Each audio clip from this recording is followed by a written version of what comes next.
Did you know the Phoenicians were once one of the greatest maritime trading cultures of the Mediterranean world?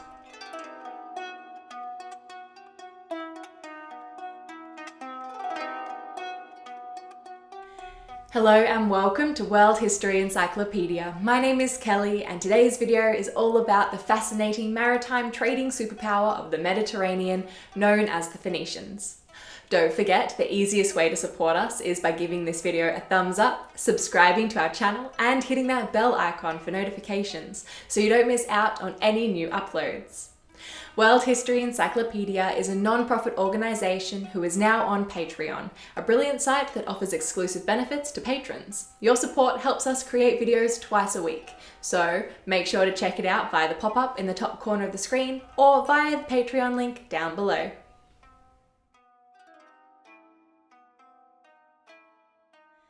The Phoenicians were a number of independent city-states that shared the same culture in the modern-day regions of Syria, Lebanon, and northern Israel. They started to take form in circa 3200 BCE, and by circa 2570 BCE they were fully established in the region. Their culture flourished and was at its most powerful between 1500 and 332 BCE, when Alexander the Great entered the region and decimated the cities and their populations, bringing to an end the maritime superpower. The Phoenicians had a number of important city-states, with the most powerful being the cities Sidon and Tyre, and the most important spiritual and religious cities being Byblos, also known as Gebal, and Baalbek. Sidon started as the most prosperous Phoenician city-state, but Tyre eventually grew to overshadow it. They're known as the ancient middlemen for their important role in cultural transference through their prolific trade, and they were highly regarded for their skill in shipbuilding, glassmaking, dye production, and manufacturing of luxury and common goods. The Phoenician alphabet was the first alphabet, and is the basis for many Western alphabets today, including the Latin alphabet that we use, as well as the Arabic one.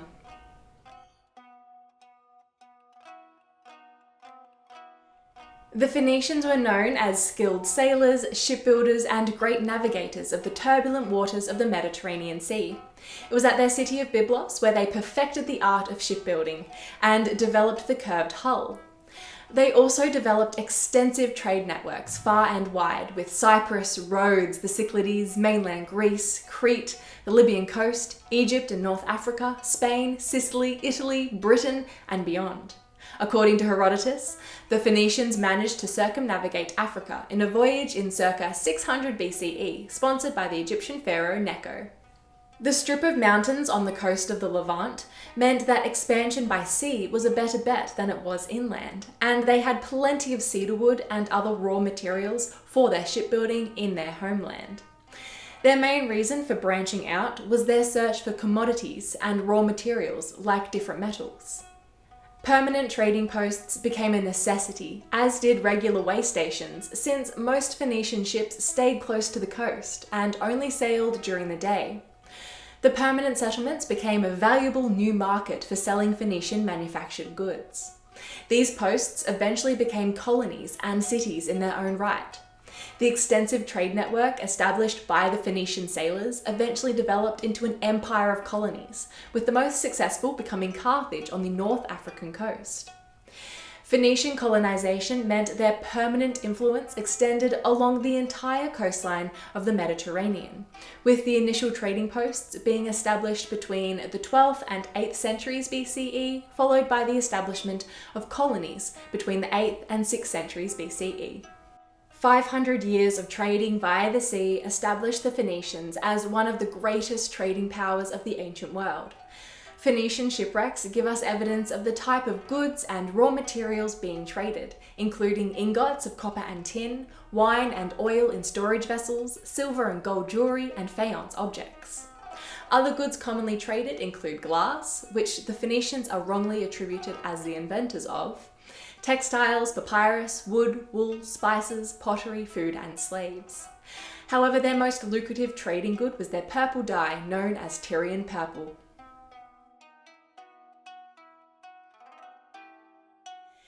The Phoenicians are probably best known for their production of purple dye, which was accomplished by its extraction from the murex shellfish, a sea creature which pretty much became extinct in the region due to the popularity of the colour. The production of the dye first began in Tyre during the Bronze Age, which is why it is known as Tyrian purple. There are accounts which say that the Phoenicians were known as purple people by the Greeks, as told by Herodotus, because the dye would stain the skin of the workers purple. The dye was difficult to manufacture and resistant to fading, and these qualities made it both expensive and popular. The Phoenicians exported it from their homeland to their colonies, notably Carthage, where its popularity spread even further and was eventually adopted by the Romans as a symbol of imperial strength and authority. A mountain 40 metres high of murex shells has been found at the site of Sidon, which gives reason to believe scholar B. Cassot's suggestion that 10,000 shellfish would equal to only 1 gram of dye, which would only be enough to dye the hem of 1 garment. The number of shells and manpower taken to produce such a small amount of dye is the reason it was so expensive. And can you imagine the smell? Deposits of murex shells have been found on the outskirts of Sidon and Tyre, to keep the smell away from the living spaces of the city, no doubt, as well as at Phoenician colonies across the Mediterranean, including Carthage.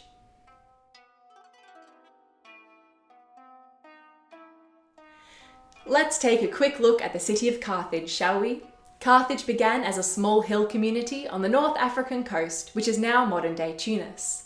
The city was actually originally known as Kart Hadasht, which literally means new city, as a way to distinguish it from the older Phoenician city of Utica nearby.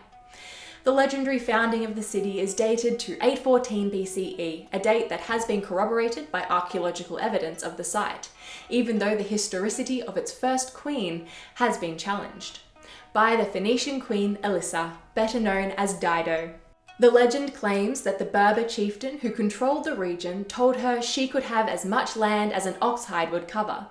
Dido cut a single ox hide into thin strips and lay them end to end around the hill, successfully claiming it for her people. The Roman poet Virgil described Dido's reign as an impressive one, since under her rule, Carthage grew from a small community to a grand metropolis. After Alexander the Great moved into the Phoenician homeland and destroyed the city of Tyre in 332 BCE, the Tyrian refugees who escaped or were wealthy enough to buy their freedom fled to Carthage, which grew in size and importance and became the new centre of Phoenician trade. The city became the seat of the Carthaginian Empire and flourished until the Punic Wars with Rome. At the end of the 3 Punic Wars, Carthage was eventually sacked and destroyed by the Roman general Scipio Aemilianus, and Rome was elevated to Carthage's position as the greatest Mediterranean empire. According to myth, which has not been proven in any way, the Romans sowed salt into the ruins of Carthage so nothing would ever grow there again.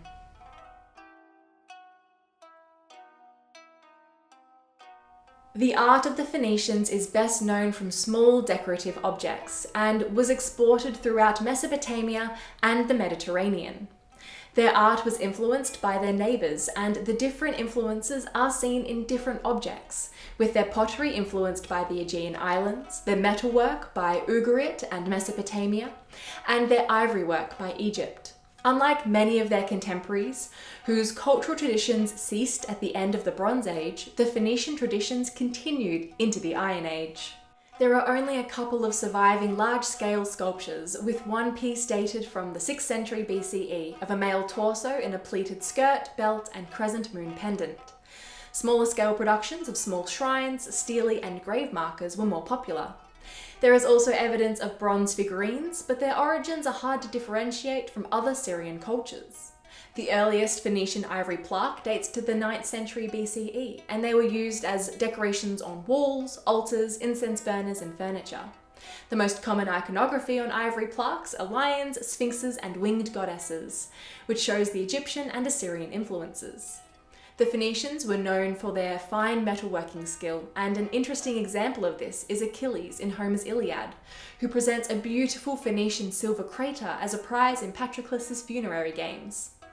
Their bowls were crafted in gold, silver, or bronze, and many have Phoenician inscriptions, which has helped identify the bowl's origins, with some found as far away as Nimrud, Delphi, and Salerno.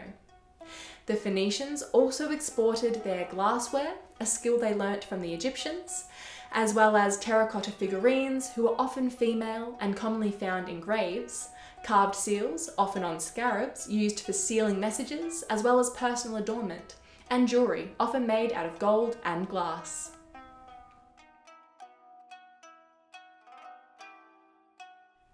The Phoenician religion, like most other ancient religions, was inseparable from everyday life, but minimal information and detail about their gods, myths, and religious practice has survived. Much of what we do know comes from excavated inscriptions from Phoenician cities and snippets from secondary sources written after the decline of the Phoenician cities. We also only really know about religious practices from 3 main city-states: Byblos, Sidon, and Tyre. Information on the others is less clear. Their religion was fairly constant, which was perhaps due to their geography, although each city-state had a chief god and pantheon. Some gods, such as the goddess Astarte, were worshipped throughout the entire Phoenician region. We do have their cosmogony, which is their belief of how the universe came into being, which began with the union of the primeval elements of wind and desire, which was followed by creatures hatching from an egg, which in turn generated humans. What else do we know about Phoenician religion? Well, looking first at Byblos, we know that 3 of the main gods worshipped were El, Baalat, and Adonis, with El being an important god, but not necessarily an active one in the daily life of the Phoenicians, which caused him to be equated with the Greeks' Kronos. Baalat, also often referred to as Lady Baalat of Byblos, was appealed to by kings so that they would have a successful reign, and altars and monuments made out of precious metals were constructed for her. Adonis, who is known from Greek mythology, was associated with the annual cycle of nature and shared characteristics with Egypt's Osiris and Tammuz from Babylonian and Assyrian mythology. In Sidon, the most important god was Baal, who was probably equivalent to Byblos's El, and the goddess Astarte was prominent and had many temples dedicated to her. In Tyre, the highest god was Melkart. He had a festival of resurrection dedicated to him in February and March each year, and was considered to represent the monarchy, the sea, hunting, and colonization. He was also considered the discoverer of the Phoenicians' purple dye, and the Greeks associated him with Hercules. Other gods we know of are Resheph, the god of fire and lightning, Dagon, the god of wheat, and Shadrapa, who was associated with snakes and healing. The god Chusor was thought to have invented iron and metalwork, and several deities were personifications of ideals, such as Siddiq and Misor, who represented justice and righteousness respectively.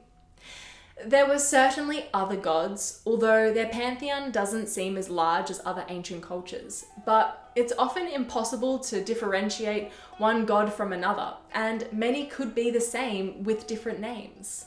The Phoenicians worshipped their gods at temples, as well as natural sites such as mountains, rivers, groves, and even rocks, and their ceremonies included prayers, incense burning, libation pouring, and making offerings to the gods. One of their most enigmatic sites is Baalbek, which was dedicated to Baal, Astarte, and their son Adon. Baalbek is famous today for the monoliths that make up the base of the temple complex, each weighing approximately 800 tons. These monoliths were mined from a quarry 2,600 feet or 800 meters from the site, where another still sits from when it was first cut. Modern-day scholars and engineers have no idea how the ancient Phoenicians were able to move and place these monoliths so precisely that one can't even fit a piece of paper between them. Baalbek is just one of the many impressive accomplishments of the Phoenicians, however, who were once the greatest culture in all of the Mediterranean. Have you heard of Baalbek? How do you think they moved the monoliths? Let us know what you think in the comments below. If you enjoyed this video, make sure to give it a thumbs up and subscribe to our channel so you don't miss out on our new videos every Tuesday and Friday. This video was brought to you by World History Encyclopedia. For more great articles and interactive content, head to our website via the link below. If you like my shirt, you can find this design and a bunch more in our shop at worldhistory.store, or you can find the link under our merch tab down below. Thank you so much for watching, and we'll see you soon with another video.